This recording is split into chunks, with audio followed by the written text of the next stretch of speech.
अपने विचारों की वर्षा से सराबोर करें। बहुत बहुत धन्यवाद।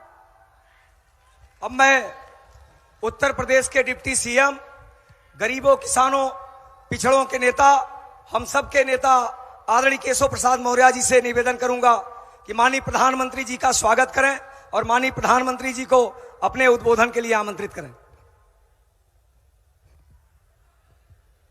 मैं अपनी ओर से, आप सब बस्ती वासियों की ओर से, संपूर्ण उत्तर प्रदेश वासियों की ओर से, यद्यपि माननीय प्रधानमंत्री जी भी हमारे उत्तर प्रदेश के ही हैं, सांसद हैं काशी के, लेकिन सबकी ओर से हार्दिक स्वागत और अभिनंदन करता हूं। तालियों की गड़गड़ाहट के साथ आप सब स्वागत करेंगे। मैं यह भी जानता हूं, जब माननीय प्रधानमंत्री जी का आगमन हो जाए तो मैं भी और आप भी सब लोग उनको सुनना चाहते हैं, लेकिन माननीय प्रधानमंत्री जी ने ही आज्ञा अनुमति दी है कि नहीं केशव जाके तुम भी बोलो। तो मैं आप सबके बीच में कुछ कहने के लिए आया हूं। मंच पर हमारे बड़े भाई आदरणीय दिनेश शर्मा जी, बहन अनुप्रिया पटेल जी, हमारे निषाद पार्टी के नहीं, हमारे यहाँ संत कबीर नगर के सांसद श्री प्रवीण निषाद जी, हरीश जी जो संचालन कर रहे हैं, हमारे सभी माननीय प्रत्याशीगण और सभी मंचस्थ नेतागण, मैं इतना ही आप सब लोगों के सामने कहने के लिए आया हूं। श्री अखिलेश यादव जी बहुत बड़ी बड़ी हाका करते, गांव की भाषा हम जानते ना, हाकना, मतलब जो कभी कर नहीं पाए वह बताने की कोशिश करते हैं। आपको केवल याद दिला रहा हूं, 2014 में मुख्यमंत्री कौन था, याद है कि नहीं याद है? कौन था? जोर से बताइए, कौन था? श्री अखिलेश यादव जी के मुख्यमंत्री रहते हुए लोकसभा का उत्तर प्रदेश के अंदर जो चुनाव का परिणाम था, उसमें भाजपा और अपना दल गठबंधन को 73 सांसद जिता करके आप सब ने अपना आशीर्वाद देकर के भेजने का काम किया था। कितना? 73, 80 में से 73, 2 कांग्रेस वाले, 5 उनके परिवार वाले। अब उसके बाद 2017 का विधानसभा चुनाव हुआ, उस समय मुख्यमंत्री कौन था? श्री अखिलेश यादव जी थे। कह रहे थे हम 300 से ज्यादा सीटें जीत रहे हैं, लेकिन आपने उनके मुख्यमंत्री रहते हुए जो चुनाव हुआ था उनको 47 नंबर पे समेट देने का काम किया था कि नहीं किया था? बताइए। अब 2019 में वह तो सपना देखने लगे देश का प्रधानमंत्री बनने के लिए।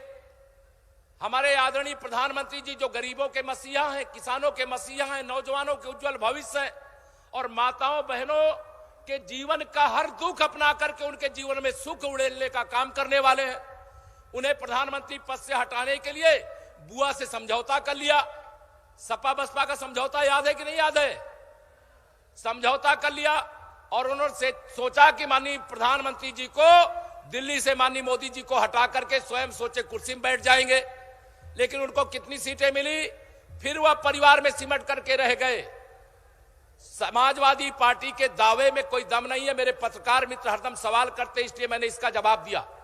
मैं आप सबको बताना चाहता हूं, अखिलेश यादव जी, आपकी विदाई की बेला है। 10 मार्च को समाजवादी पार्टी का नाम या उत्तर प्रदेश की जनता बदल करके समाप्तवादी पार्टी करने वाली है।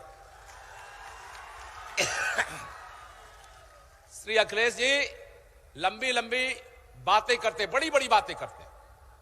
आप बताइए यहां पर बैठे हुए मेरे सभी नौजवानों, जब समाजवादी पार्टी के मुख्यमंत्री श्री अखिलेश यादव जी थे, जितनी भर्तियां होती थी, कोई भी नौकरी किसी प्रतिभाशाली बच्चे को बिना रिश्वत दिए मिलती थी क्या? बताइए, जोर से बताइए, मिलती थी क्या? और भारतीय जनता पार्टी के आदरणीय योगी आदित्यनाथ जी के नेतृत्व में जो हमारी सरकार है, इसमें किसी को बिना 1 रुपया भी कहीं रिश्वत देनी पड़ी है क्या नौकरी के लिए? जोर से बताइए, देनी पड़ी है क्या? ये कहते हैं रोजगार देंगे, रोजगार नहीं, लोगों को हाथ में गुंडागर्दी करने का लाइसेंस देंगे। कोई दंगा करेगा, कोई जमीनों पर कब्जा करेगा, और जब सपा की सरकार होती है तो सपाइयों का नारा खाली प्लाट हमारा रहता था कि नहीं रहता था? जिस गाड़ी में सपा का झंडा, उस गाड़ी में बैठा गुंडा। या क्या 2012 से 2017 का इतिहास आप भूल गए हैं क्या? मेरी माताएं बहनें आप सब बैठी हैं, जो व्यक्ति अगर झोपड़ी में नहीं रहेगा, कच्चे मकान में नहीं रहेगा, उसको कभी गरीब के दर्द का एहसास होगा क्या? होगा क्या मेरी माताओं बहनों? माननीय प्रधानमंत्री जी ने गरीबी में जीवन जिया। जब देश के प्रधानमंत्री बने, आप में से अनेक गरीब परिवार के लोग होंगे, कभी किसी ने सोचा था कि गरीब के घर के सामने भी शौचालय बन सकता है? सोचा था क्या मेरी माताओं बहनों? लेकिन माननीय प्रधानमंत्री जी ने सबसे पहले प्रधानमंत्री बनने के बाद लाल किले से जब संबोधित करते हैं, वहां उन्होंने कहा था कि मैं महिलाओं के सामने जो समस्या है उस समस्या का समाधान करके घर घर शौचालय बनवाने का काम करूंगा। उन शौचालयों के कारण से आप बताइए, आप सबका मान सम्मान, मैं भी उस गरीब परिवार से, माननीय प्रधानमंत्री जी भी उस गरीब परिवार से, सब लोग आते हैं। खेतों में जाना, मेड़ों में जाना, बरसात हो जाए तो किस प्रकार की कठिनाइयां माताओं बहनों को होती थी, शायद मैं उसको बताऊंगा, समय लगेगा। बरसात का महीना, कच्चा मकान, और कच्चे मकान में रात में अगर मकान चूने लगे, पानी छत से चूने लगे, बहुत सारे ऐसे परिवार हैं, मेरी अनेक माताएं बहनें होंगी, कच्चा मकान और छाता भी नहीं घर में होता था। बताइए, होता था पहले? जोर से बताइए माननीय प्रधानमंत्री, छाता भी नहीं होता था। कोई खाद आदि की बोरी सर पे डाल करके मेरी माताजी तो सर छत पे जाती थी, रात में भी खाद की बोरी को अपने सर पे डाल करके। और मैं जिस प्रकार से जानता हूं, गरीबी के कारण हमने भी जिया है, इसलिए से तमाम लोग जो गरीबी में जीवन जिए हैं उनको मालूम होगा कि जब पानी टपकने लगता है तो उसे बंद करने के लिए कैसे रात के समय जाना पड़ता है, फिर दोबारा टपकने लगता, फिर कैसे जाना पड़ता है। लकड़ी की सीढ़ी, पानी की बरसात, पैर फिसल जाए, हाथ टूटे कि पैर टूटे, कोई गारंटी नहीं रहती। सही बात कह रहा हूं कि नहीं माताओं बहनों? और माननीय प्रधानमंत्री जी ने उसके बदले एक योजना बनाई, प्रधानमंत्री आवास योजना। बनाई है कि नहीं बनाई? जानती है कि नहीं जानती आप लोग? अब बहुत सारे लोगों को पक्का घर मिल रहा है। जब पक्का घर भी कुछ लोग बाकी होंगे, माननीय प्रधानमंत्री जी ने आपकी बजट में 80 लाख और मकान बनाने का प्रस्ताव दिया है। जिनका नहीं बना उनका भी बनेगा। गरीबों की इतनी चिंता करने वाले देश के प्रधानमंत्री, शायद मैं समझता हूं जितना समय गरीबों के लिए, किसानों के लिए, मजदूरों के लिए सोचते हैं, इतना शायद ही कोई सोचता हो। मैं माननीय प्रधानमंत्री जी के सामने कभी इतना बोलता नहीं, लेकिन माननीय प्रधानमंत्री जी के सामने यह कहना चाहता हूं, यहां अनेक परिवार बैठे हैं, कभी सपने में भी नहीं सोचे होंगे उनके घर में रसोई गैस का सिलेंडर पहुंच सकता है। कभी सोचा था मेरी माताओं बहनों? हाथ उठा के बताइए माननीय प्रधानमंत्री जी, कभी सोचा था? गैस का सिलेंडर आपके घर फ्री में पहुंचाने का काम माननीय प्रधानमंत्री जी ने किया। गांव में पड़ोस में बिजली जलती थी, आप और आपका परिवार और आपका बच्चा अंधेरे में रहता था। कभी सोचा था क्या कि सौभाग्य योजना में बिना पैसा दिए आपके घर में बिजली लग जाएगी? कभी सोचा था क्या आप लोगों ने?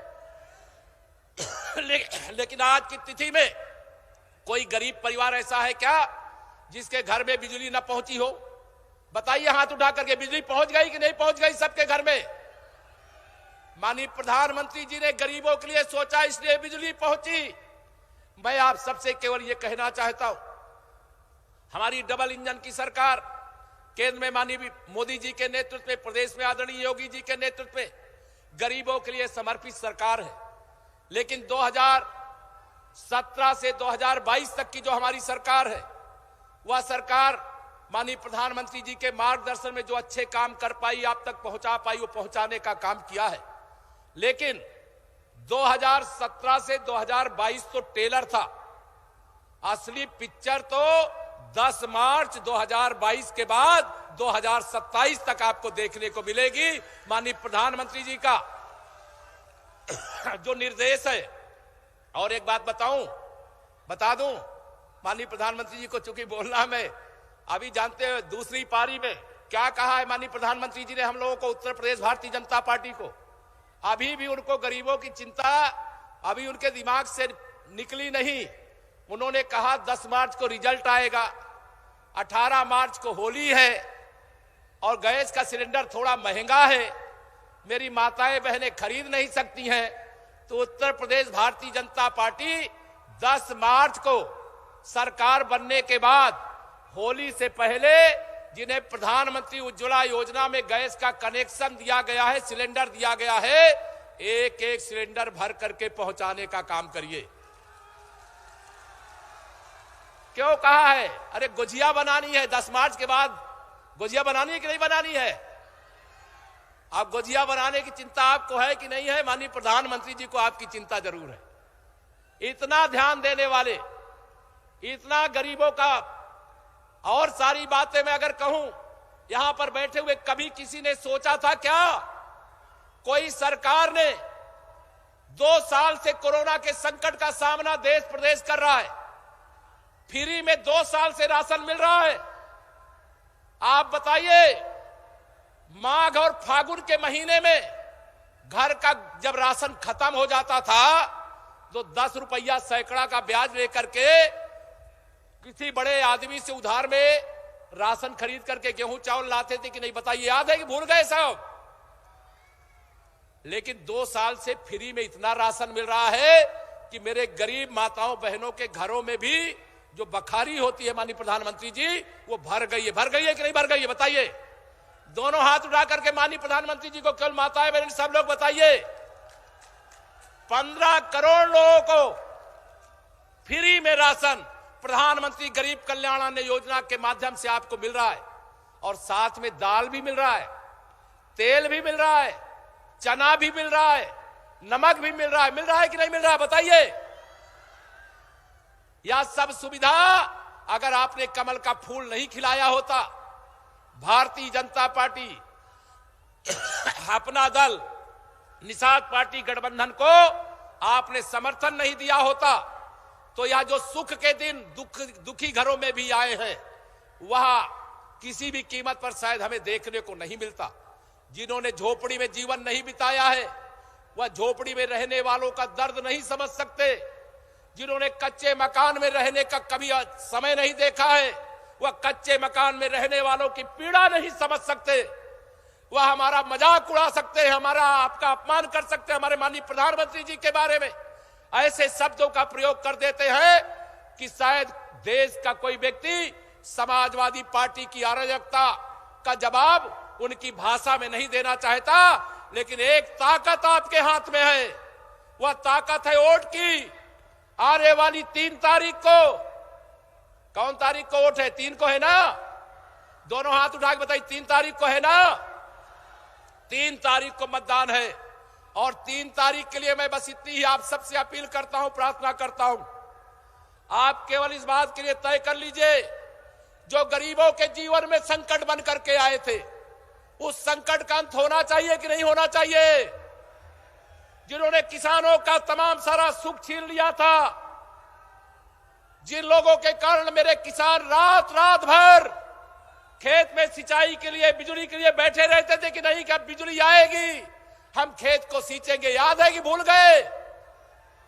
लेकिन रात रात भर आप जागते रहते थे, बिजली नहीं आती थी। लेकिन अब बिजली आती है कि नहीं आती है? किसान को रात भर जागना पड़ता है कि दिन में ही सिंचाई कर लेते हो? बताइए। और माननीय प्रधानमंत्री जी को किसानों की इतनी चिंता है, उन्होंने उत्तर प्रदेश भारतीय जनता पार्टी के संकल्प पत्र में कहा कि और तो हम आमदनी बढ़ा रहे हैं। जिन किसानों ने नलकूप का कनेक्शन लिया हुआ है, उस कनेक्शन का उनको जितने हार्स पावर की मोटर लगी उसका बिल देना पड़ता है। देना पड़ता है कि नहीं देना पड़ता है?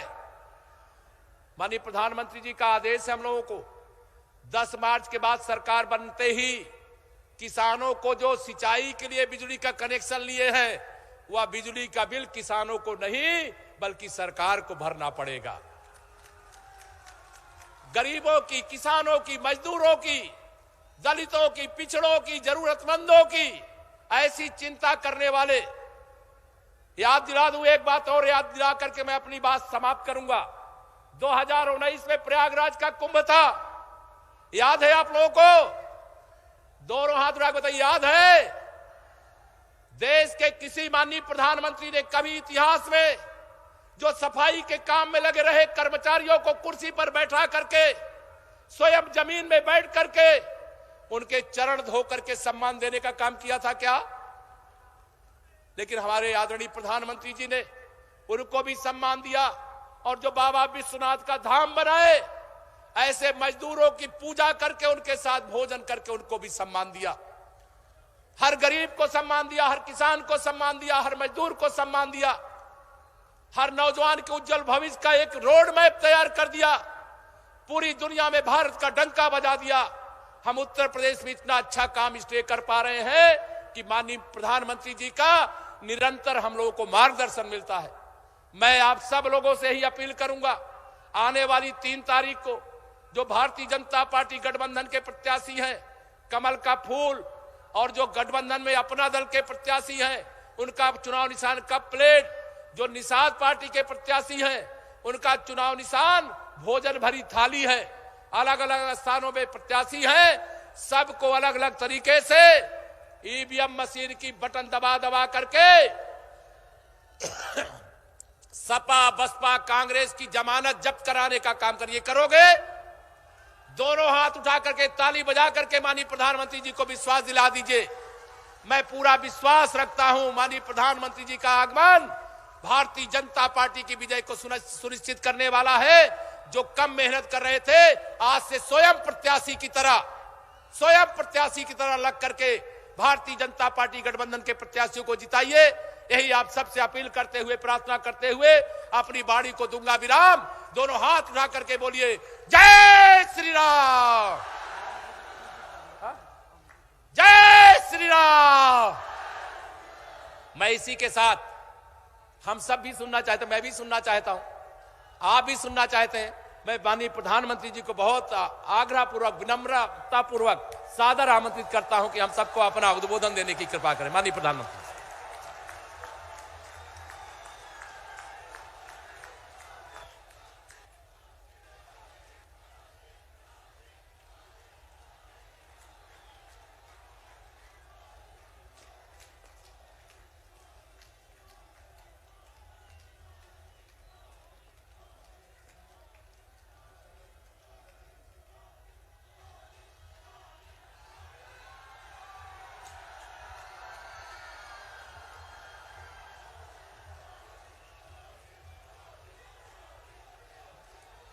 नमस्कार।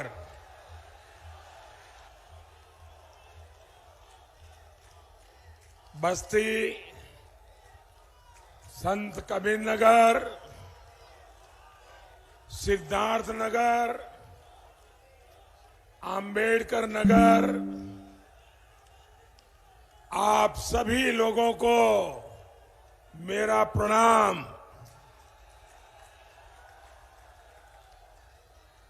आज 5वें चरण का मतदान हो रहा है। आज का मतदान यूपी में भाजपा एनडीए की प्रचंड बहुमत वाली सरकार को एक और थप्पा लगाने वाले हैं। भाइयों बहनों,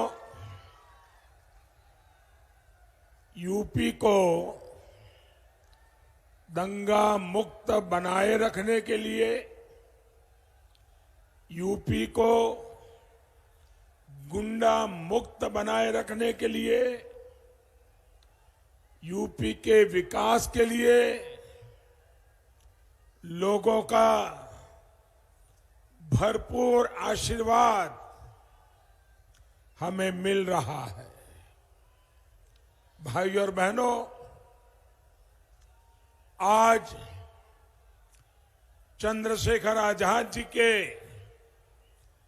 बलिदान दिवस पर देश अपने सपूत को याद कर रहा है।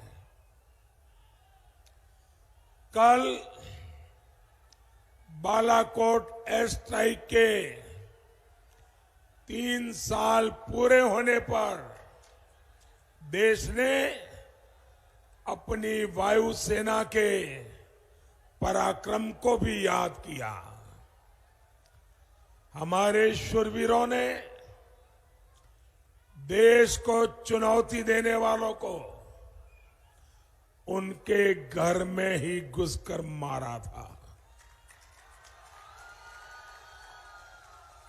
याद है ना? याद है ना?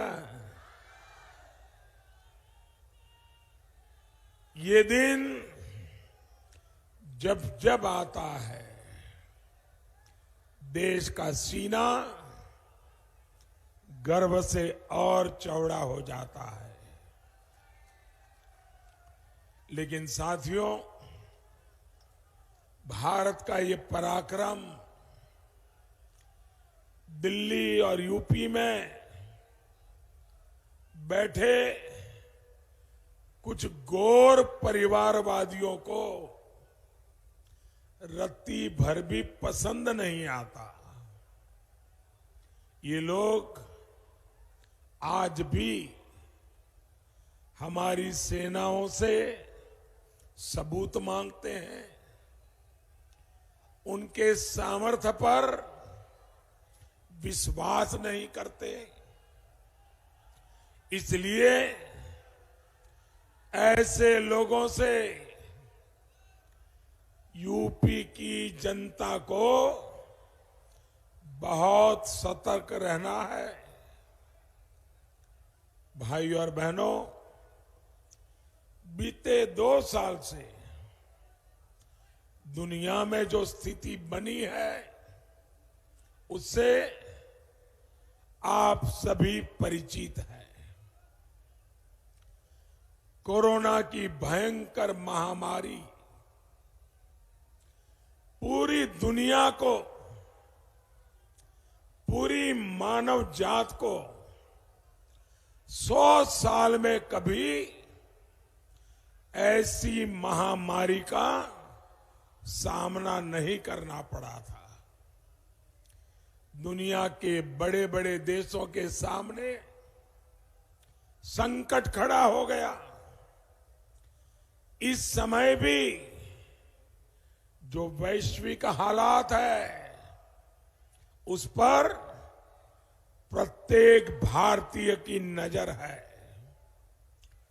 इस चुनौती भरे कालखंड में भारत ने हमेशा अपने एक एक नागरिक के जीवन की सुरक्षा को सर्वोच्च प्राथमिकता दी है। जहां भी संकट आया, हमने अपने नागरिकों को सुरक्षित वापस लाने के लिए कोई कोर कसर नहीं छोड़ी है।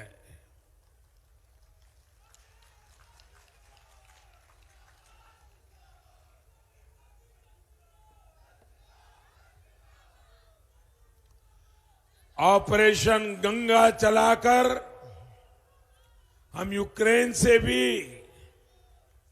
हजारों भारतीयों को वापस ला रहे हैं।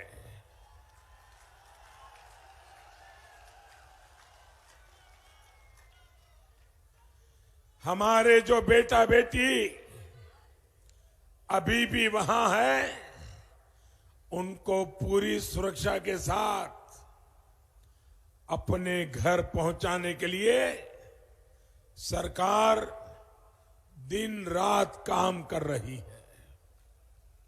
साथियों, आज का ये दौर भारत को, हर भारतवासी को एक बहुत बड़ा संदेश दे रहा है। ये समय भारत को ज्यादा से ज्यादा ताकतवर, भारत को आत्मनिर्भर बनाने का है। ये समय जात पात से ऊपर उठकर, छोटी छोटी बातों से ऊपर उठकर राष्ट्र के साथ खड़े होने का समय है।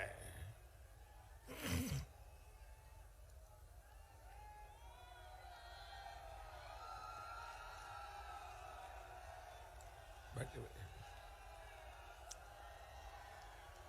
पत्रकार बंधु, आप हमारी मदद कीजिए भैया। आप आराम से, शाबाश।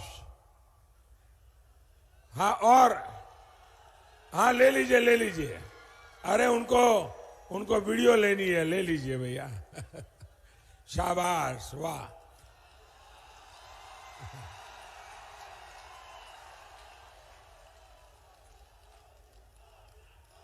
आपका काम हो जाने के बाद अगर मुझे इजाजत देंगे तो मैं अपनी बात शुरू करूंगा। तो आप थोड़ा नीचे उतर जाइए कृपा करके, ताकि पीछे किसी को तकलीफ ना हो। बहुत अच्छे दोस्तों मेरे, थैंक यू भैया, थैंक यू। नहीं, कुछ पत्रकार बहुत अच्छे होते हैं, बहुत मदद करते हैं जी। साथियों, हमें हर साल लगातार हर हाल में अपनी सेनाओं को आधुनिक बनाते ही रहना होगा। देश को आत्मनिर्भर बनाने के लिए खुद को खपाना होगा। और ये काम गैर परिवारवादी, गैर स्वार्थी कभी नहीं कर सकते। जिन लोगों का इतिहास रक्षा सौदों में कमीशन खाने का रहा हो, वो परिवारवादी कभी भी देश को मजबूत नहीं कर सकते। जो लोग देश की सेनाओं की जरूरत को हमेशा नजरअंदाज करते रहे, वो परिवारवादी देश को मजबूत नहीं कर सकते। जिन लोगों का दिल देश में बम धमाके करने वाले आतंकियों के लिए धड़कता है, वो कभी देश को सशक्त नहीं बनाएंगे।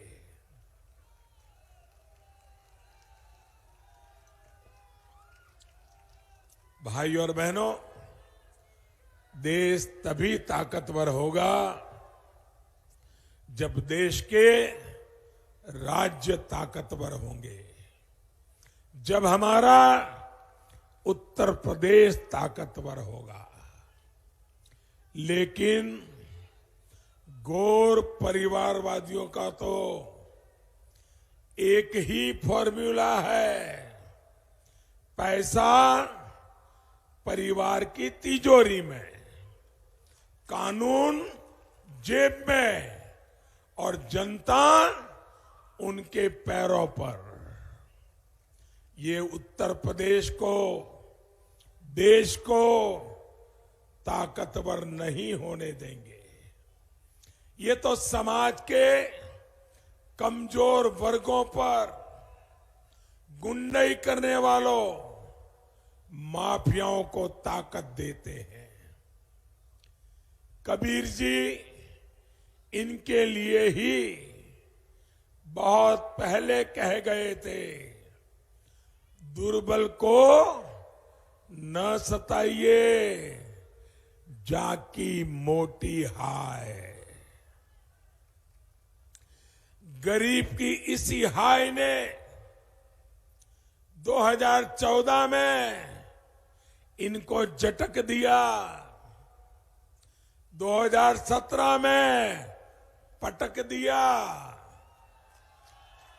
2019 में साफ कर दिया, और अब 2022 में तो अब इनको अपनी ही सीट बचाने के लाले पड़ गए, लाले।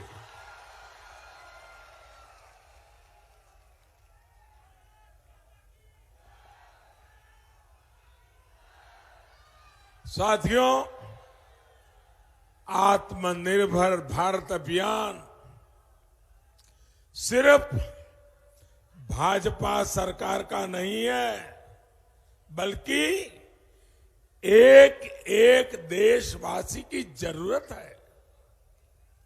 देश आत्मनिर्भर होगा तो नौजवानों, महिलाओं, किसानों, दलितों, पिछड़ों, शोषितों सभी को लाभ होगा।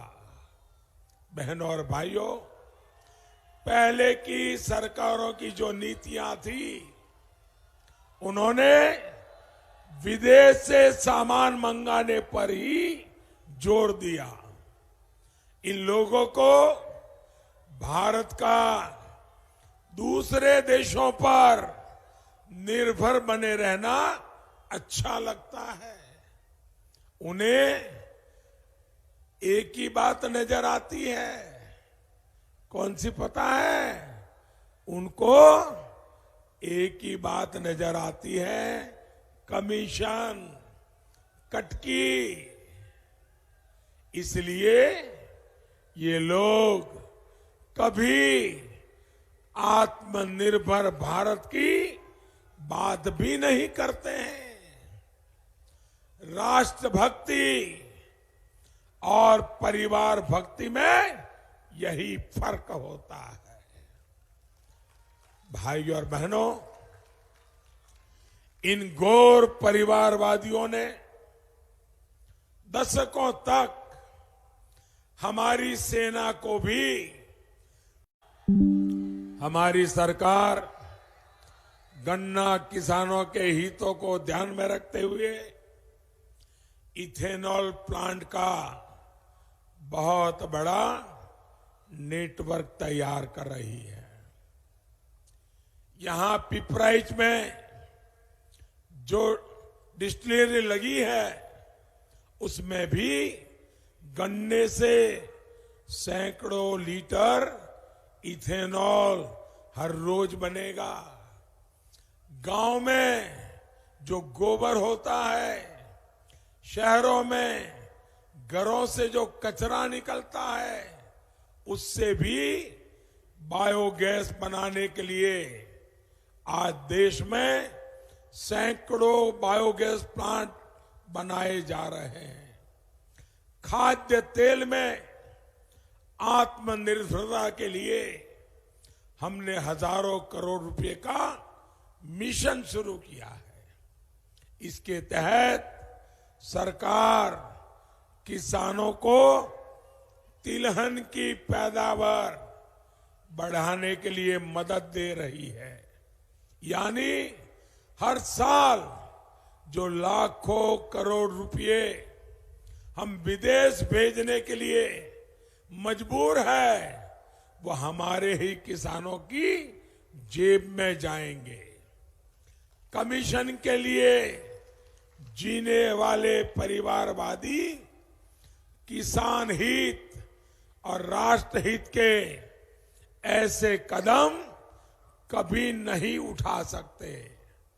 आप याद रखिएगा साथियों, ये किसी जाति के नहीं होते, ये किसी समाज के नहीं होते। इनके लिए अपना स्वार्थ सबसे बड़ा है। ये कितने स्वार्थी है, आप देखिए। 2017 में किनको साथ लेकर के घूमते थे, 2019 में आते आते उनको छोड़ दिया, दूसरों का साथ लिया, फिर उनको छोड़ दिया, 2022 में नए साथी लेके आए। जो अपने साथियों को छोड़ देते हैं, वो कभी आपका साथ करेंगे क्या? साथियों, ये घोर परिवारवादी जब सरकार में थे तो इन लोगों ने कैसे यूपी को लूटा है, इसका एक और उदाहरण मैं आपको देना चाहता हूं।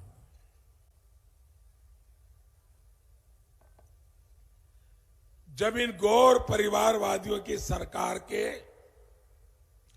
5 साल के खर्च का लेखा जोखा किया गया तो पता चला कि हजारों करोड़ रुपयों का कोई हिसाब ही नहीं है। रातों रात फर्जी कंपनियां बनाकर उन्हें सरकारी ठेके तो दे दिए गए, लेकिन वो पैसा खर्च कहां हुआ इसका कभी हिसाब नहीं दिया गया। हजारों करोड़ रुपए से इस क्षेत्र में कितने स्कूल बन सकते थे, गरीबों के कितने घर बन सकते थे, लेकिन ये गौर परिवारवादी सारे पैसे खाकर बैठ गए। साथियों, बस्ती समेत ये पूरा क्षेत्र जो कभी अपनी फैक्ट्रियां, मिलों के लिए जाना जाता था, उन पर ताले किसने लगाए भाई बहन? किसने ताले लगाए? ये बेरोजगार किसने किया? भाइयों बहनों, गन्ना किसानों को, बुनकरों को भी इन गौर परिवारवादियों ने बेहाल कर दिया था। योगी जी की सरकार ने मुंडेरवा पिपराइच चीनी मिल का तोहफा गन्ना किसानों को दिया है। एक जनपद एक उत्पाद जैसी योजनाओं के माध्यम से यहां के बुनकरों, यहां के कारीगरों को भाजपा सरकार नया विश्वास दे रही है। इस साल के बजट में केंद्र सरकार ने एक स्टेशन एक उत्पाद की घोषणा की है।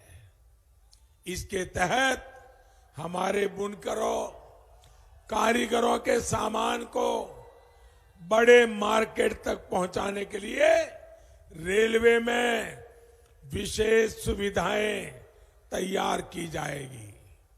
भाइयों और बहनों, हमारी सरकार सबका साथ, सबका विकास के मंत्र पर चलते हुए हर गरीब को सशक्त कर रही है।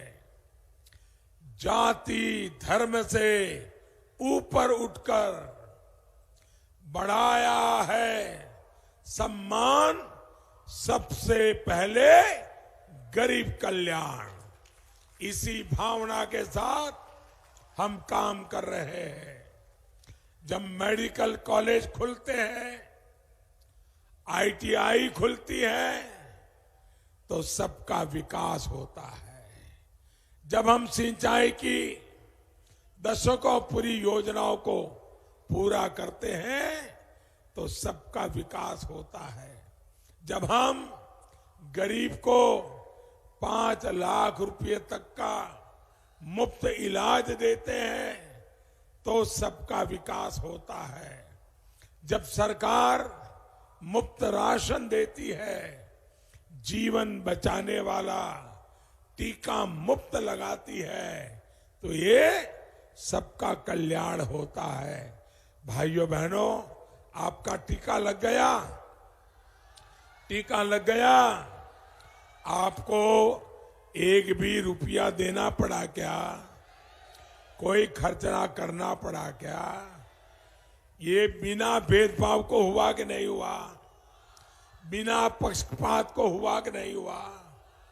भाइयों बहनों, मेरे लिए इस देश का हर नागरिक मेरा अपना परिवार है।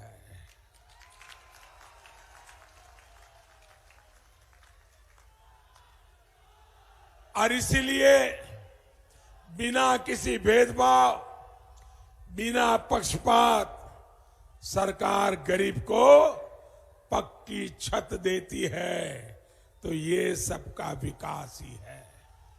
लेकिन गौर परिवारवादियों के लिए उनका अपना विकास, उनके परिवार का विकास, यही सर्वोपरि है। इसलिए ये गरीब के हित में बनाई गई इन योजनाओं के खिलाफ है। ऐसे लोगों को सत्ता से हमेशा दूर रखना है। इसलिए आपको एकजुट होकर भाजपा, निषाद पार्टी और अपना दल के उम्मीदवारों के लिए भारी मतदान करना है। आपका हर एक वोट उत्तर प्रदेश को मजबूत बनाएगा, देश को नई ताकत देगा। याद रखिए, पहले मतदान फिर बाकी काम। भाइयों बहनों, मेरा एक काम करेंगे आप लोग।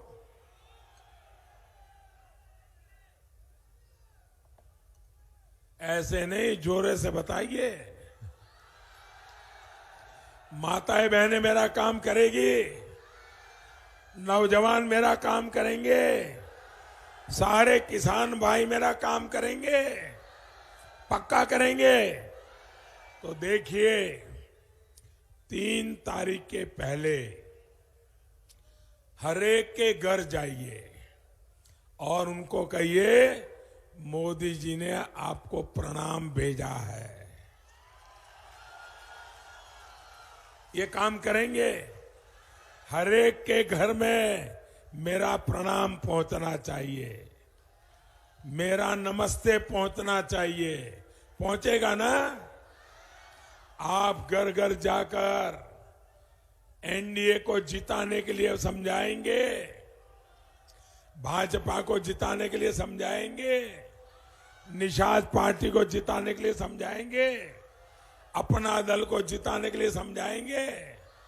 भाइयों बहनों, भारी मतदान करवाइए, सबको एनडीए के साथियों को जिताइए।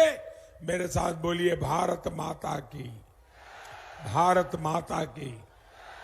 सभी उम्मीदवारों से मेरा आग्रह है, आ जाइए।